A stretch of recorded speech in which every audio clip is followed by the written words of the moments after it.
Hi everyone, I just wanted to let you know about this little gem that I found on eBay.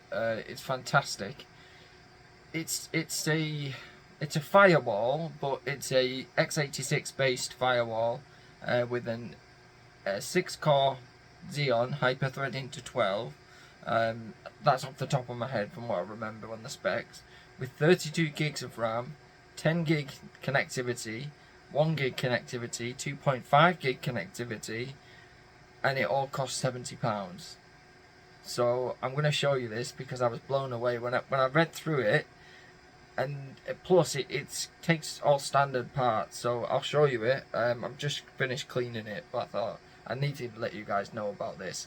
The last video I made on a kind of product that I had bought off eBay, within 2 days they'd sold out. So you know, it must be that sellers have them and then they need to ship them and they all go. But hopefully there'll still be some left, so I'll turn this round. So this is, and it's got USB 3 and it's got IPMI, which is I'm going to check out later. Now this is the 10 gig network in here. This is all gigabit VGA out. And then this is, I'm a bit unsure, when on OpenWRT and pfSense it comes up as 2.5, but then this isn't a standard module. Usually it will just be this bit without that. This is an add-on card, so I think this has been used in production somewhere, and I didn't know anything about ForcePoint at all really. And then I started looking at them and I thought, actually, the hardware is really good.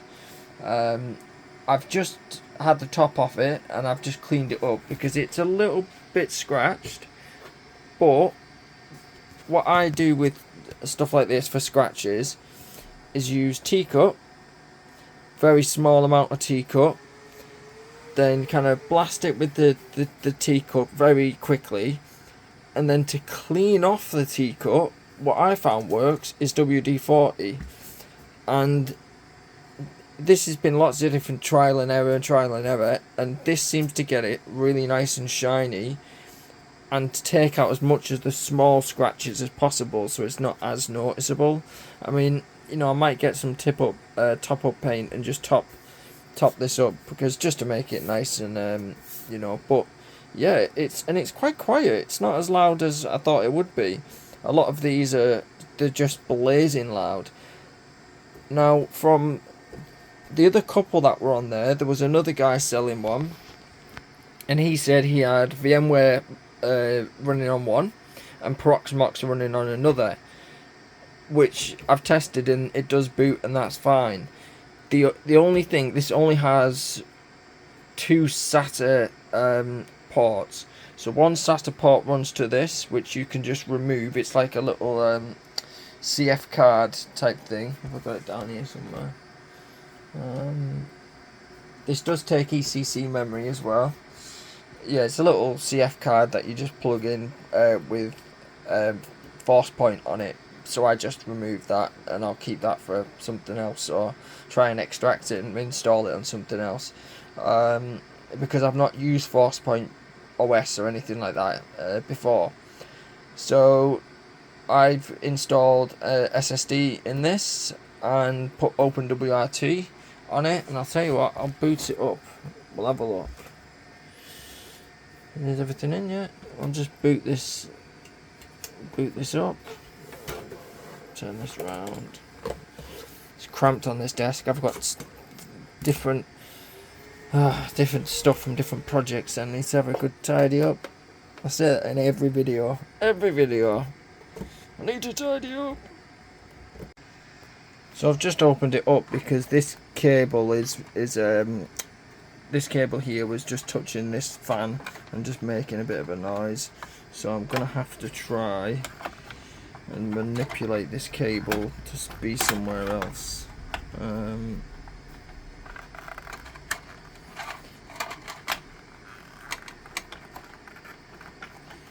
Where can I put you? Yeah, maybe that. Yeah, you see, there isn't a mounting bracket for a 2.5 SSD, I mean, I could maybe do something with this, but this is what it comes with. It's just a little. They look like the old CF cards. Just a card with, I guess, a couple of gigabyte, and yeah, that has the OS, and that basically slots in there like that, and then it converts it into SATA, and then you've got two SATA ports here, then one power, but you could technically just take this cable out and put another feed for another SATA. That, you know, you could get a cable for this that would give you that power to give you two drives. Underneath here is this add-in card, and this is, let's have a look, nice copper heatsink, which is really nice. This doesn't get warm at all, so that's probably doing an amazing job. I've already took that off and checked, and it doesn't use thermal paste, it uses pads, but I've just replaced the thermal pads. And then there's our 32 gigs of memory, standard power supply, and yeah, this is the little board. I don't know who the actual board is made by, but it looks very similar to like a watch guard board, just a bit newer. A lot of them are just bought, you know, made from the same company, and then just it's different vendors that will put their custom parts on it, and then their custom OS and stuff. But I might mess about with Forcepoint later. But for now, this is the build. So the way I've fixed that is I had this SSD from a Sophos unit that an old Sophos unit that I didn't need. So I thought I'll repurpose the original kind of idea of where this is and stick this with some kind of pulley stick tape, and then at least then the cable's not going to go into the fans, so it's almost in the same place, just back a bit. And this is 64 gigs, so it's plenty for either pfSense or OpenWRT. I might stick pfSense on this just to see how pfSense runs, because this is what my smooth wall S4 that runs pfSense. The only issue is it's just gigabit, where this is actually got 10 gig, and then I'm pretty sure this is 2.5, so that might be interesting if it works with pfSense, but we'll soon find out after I boot it up. I mean, I imagine it has been running a firewall software, so hopefully the drivers are in. The Forcepoint is a kind of Debian image, so we'll see. There we are, that sounds a bit better. So let's see. Turn this out.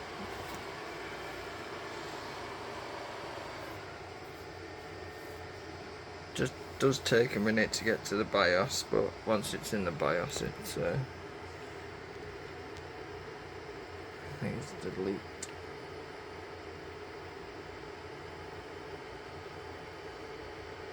I'm using my VGA to HDMI converter. It's a pretty good device. It means that I can get rid of all my VGA monitors. There we are, keyboard's just lit up. Wonder if I don't need active power. Let me turn active power off. There we are.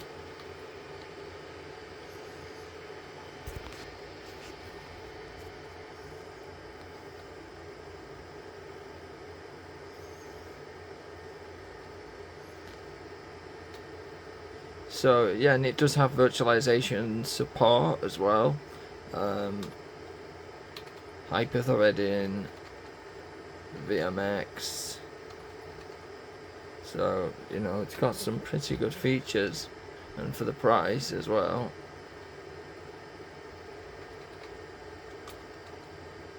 Yep, that's fine.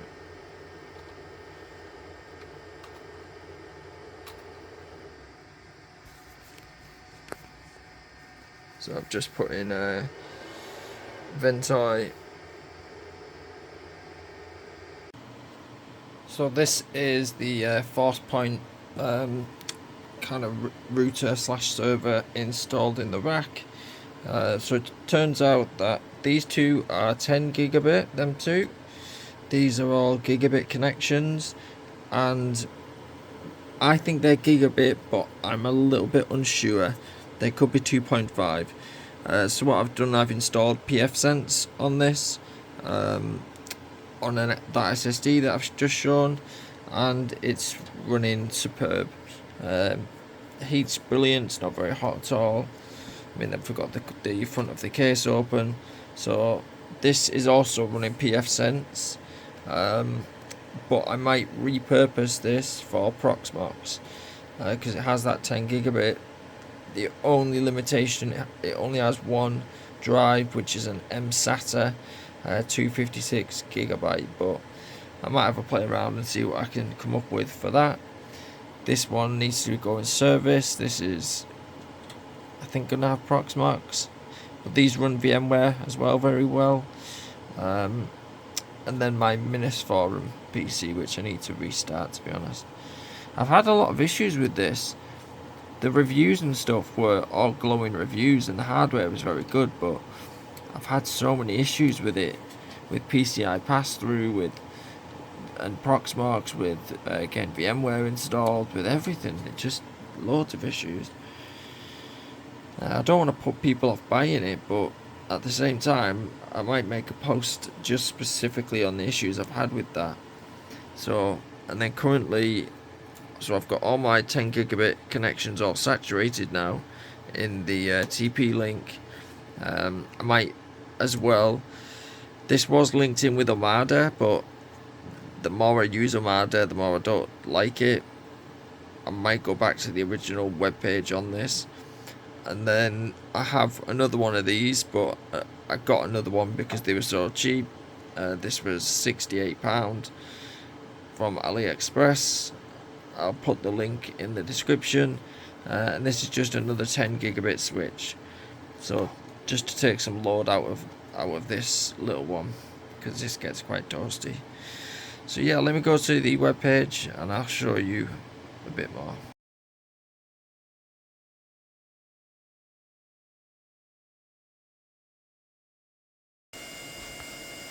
So this is the Barracuda. It's a Web Security Gateway 310, and I just wanted to show you what it looks like opening it up. To open it, you have to undo all the front screws for the front panel, so this basically just comes off, and then the top panel can come off. But when you open it, it's an MSI motherboard with a 6th gen CPU. It came with a Celeron, and I've switched it to an i5 6500, which works out of the box. It has 2 DDR4 sticks. This has got 8 gig. I have got some more RAM up here that I'm just testing out, but I wanted to update the BIOS. It had a BIOS password on it, so to get rid of that, I shorted these 2 pins, took the CPU battery out, the BIOS battery out, unplugged the power, and then shorted these 2 pins with a little, it's like a little pin short, I think. Where's it gone? It's gone somewhere. I've lost it. Yeah, shorted these 2 pins for about 15 minutes, then plugged it back in, and BIOS password was gone. So yeah, this is fantastic, and it's currently got a 500 gig hard drive with Barracuda on. I'm gonna try and take the OS off this, clone it to a small SSD, and then I might use this for a different project, for maybe Proxmox or something like that. It's got 4 SATA ports. Currently all the PCIe cards are filled with these custom risers, which go to the front for these NICs. So yeah, depending if I want them NICs or not, I'm a bit like that. Should I keep them or should I not? But I also wanted to check if this would go in.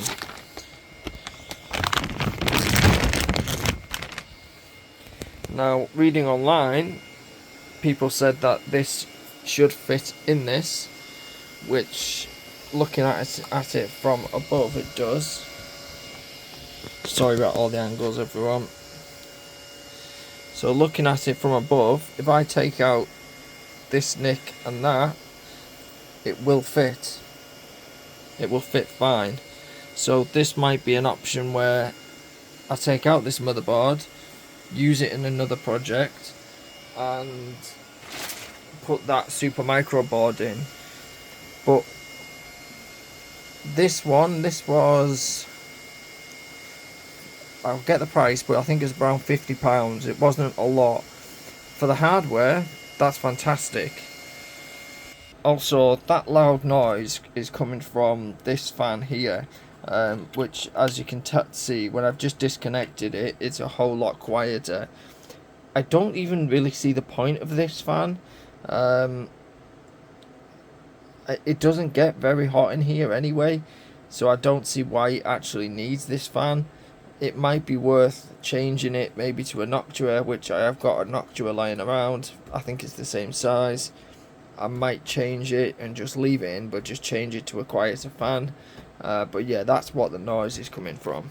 So when I saw this online, I instantly looked, I saw that it was USB 3 on the back of it, and that then really piqued my interest. I thought, oh, well, if it's USB 3, it's got to be past, I don't know, 4th gen or even 3rd or 4th gen. When I looked into it even more, I realised actually it's 6th gen. So it's even newer. And then I saw another video of someone else opening one of these up, and it having the same motherboard, which the motherboard alone would have been about, and you know, the RAM and everything else would have been about 60. So it was a really good deal for this whole setup. And I'm thinking of going Proxmox, but might try VMware as well. VMware does tend to run quite well on Intel and Intel platforms, so yeah, that might be an option. But I just wanted to share this video about some of the projects that I've been doing. I know that you asked me to make a video specifically on the software side of things of my home lab setup, which I will do. I'm doing a diagram to kind of lay things out. The biggest issue I have is in here is space. There's just not a lot of space to have a really nice video setup. I mean, I've got my main camera, but it's just difficult to film. And because I run a business as well in this office, and then I work for another company in this office, it gets so cluttered. You know, there's a lot of machines in here that aren't even mine. They're just customers that have left them to be repaired, or you know, customers that have abandoned them. That's another one. You know, they'll ask you to fix something, and then 2 years later bring you back up and say, have you got that laptop I left? I'm like, no, I've not got that laptop.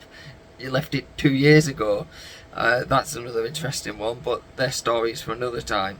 Or you'll get people that will, some funny ones where they'll bring you a device that has no scratches, doesn't look like it's broken, and you'll say, well, what happened? You know, why has it just gone off? Now it could be a short on the board, it could be all sorts. Oh, I don't know, it just turned off, just completely just turned off and stopped working one day.